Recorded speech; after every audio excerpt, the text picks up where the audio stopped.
I hate getting thrown up on. And majority of pregnant patients that you're taking care of when they're having a C-section or even going through labor, they're going to be complaining of nausea.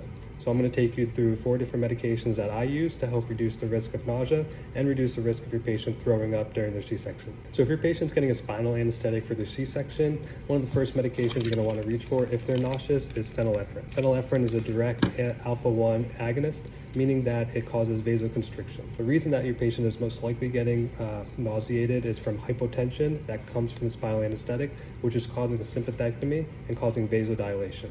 The less blood flow that's getting to the brain, the more nauseous your patient's going to be. Alpha-1 agonists like phenylephrine will almost reverse the effects of the spinal and cause vasoconstriction, which will increase the patient's blood pressure and allow more blood flow to the brain. Another way to reduce hypotension that comes after spinals is to give them a fluid bolus, usually around 500 mLs before you do the spinal.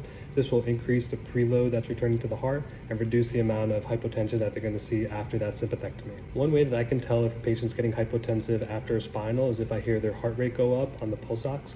That usually means that that's their reflex from the hypotension, and so I treat them with either 50 or 100 mics of phenylephrine at a time, sometimes 200 if they start to get really nauseous and really symptomatic from the hypotension. Another medication I commonly use is Decadron, which is a corticosteroid. What we know is that it increases the efficacy of other anti-nausea medications you give, and also on its own, it's a pretty mild anti-nausea medicine as well. The mechanism isn't really well understood for how it reduces nausea, but it reduces prostaglandins, which causes inflammation, and by reducing inflammation in the body, you're reducing nausea and any of the substances that act in the chemoreceptive trigger zone that cause nausea. The dose that I typically give for Decadron is either 4 or 8 milligrams IV. The next medication I reach for is Zofran, which is probably the medication that most people are most familiar with, and it's a serotonin antagonist that works in the chemoreceptive trigger zone in the brain. Serotonin is known to cause nausea, so by blocking that effect in the brain, you're going to reduce nausea. The dose I typically give is anywhere between 4 and 8 milligrams, and this medication is given IV. And the last anti-nausea medication I typically give is going to be metoclopramide, also giving IV, either 5 or 10 milligrams at a time.